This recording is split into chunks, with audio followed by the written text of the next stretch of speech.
Oke guys, kita lanjutkan topik kita tentang depreciation expense. Kali ini kita pakai metode unit of activity gitu. Ada yang menyebutnya sebagai metode aktivitas, ada juga yang menyebutnya sebagai metode unit produksi gitu ya. Nah, apa yang membedakan gitu? Nah, jadi kalau tadi straight line method kan kita memperhatikan useful life-nya berdasarkan tahunnya. Nah, kalau di sini kita juga memperhatikan useful life-nya berdasarkan aktivitasnya. Nah, aktivitasnya itu berupa apa? Nah, itu tergantung. Kalau di sini misalnya contohnya truk ya. Jadi aktivitas dari truknya itu dilihat dari seberapa jauh dia berjalan gitu. Nah, dia di sini diperkirakan dalam 5 tahun itu dalam 5 tahun dia akan berjalan sejauh 100.000 mile gitu. Tadi 5 tahun ya useful life-nya gitu. Nah, bisa juga nih kalau misalnya kalian punya equipment, punya mesin, jadi nanti useful life-nya bisa dilihat juga dari seberapa lama dia bisa bekerja. Jadi dalam 5 tahun itu dia bisa bekerja, bisa berproduksi berapa jam gitu. Atau juga bisa juga based on unit produksi gitu. Dalam 5 tahun kira-kira diestimasikan akan produksi berapa unit gitu ya. Nah, jadi benar-benar nanti depresiasinya itu pengalokasian biaya depresiasinya itu based on activity-nya gitu.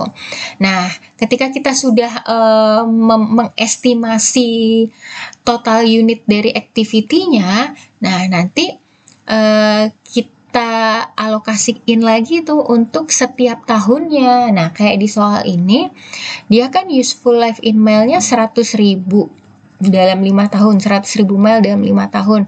Nah, ini dialokasikan di tiap tahunnya itu berapa mile. Kayak ini di tahun pertama 2020 15.000 mile, tahun 2021 30.000 mile, dan seterusnya.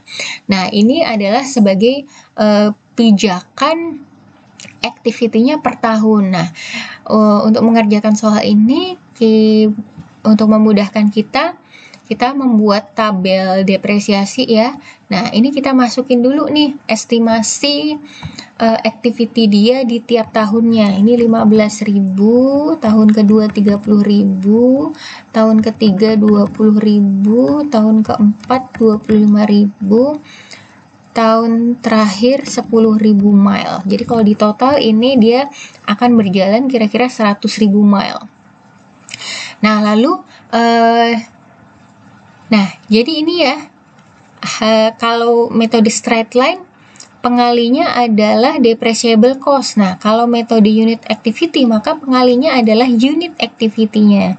Jadi dia akan berjalan berapa mile di tiap tahunnya itu menjadi pengali dari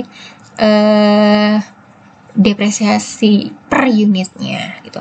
Nah, sekarang kita mencari rate-nya. Rate-nya ini adalah depreciable cost per unit atau depreciable cost per activity-nya. Nah, ini didapat dari mana? Dapat dari sini, depreciable cost dibagi dengan total unit of activity. Nah, depreciable cost-nya kan 12.000. 12.000 dari mana? 13.000 dikurangi 1.000. Ketemulah 12.000 dibagi total activity-nya 100.000. Ketemulah 0,12. Jadi 0,12 ini adalah rate atau depreciable cost per mile-nya. Kita tulis di sini 0,12. Maka depreciation expense-nya per tahun, nah itu ketemu. Tara. Nah, ini ya. Nah, kalau kalian perhatikan depreciation expense di tahun 2021 ini yang paling besar. Karena apa? Karena activity-nya dia paling banyak. Dia berjalan 30.000 mile gitu. Sekarang kita hitung accumulated depreciation nya. Ini ya. Gini, book value-nya, ingat book value adalah cost dikurangi dengan accumulated depreciation. Nah, ketemu di sini book value atau residual value-nya di akhir tahun 1000, sama ya, gitu. Nah, jurnalnya gimana? Sama sih, depreciation expense pada cumulative depreciation expense. Nah, untuk di tahun 2020 sebesar 1.800. Gitu. Jadi kelihatan ya di sini ya bahwa metode unit of activity, kalau aktivitasnya banyak berarti depreciation expense-nya tinggi. Kalau aktivitasnya sedikit, maka depreciation expense-nya juga sedikit. Oke. Sampai sini dipahami?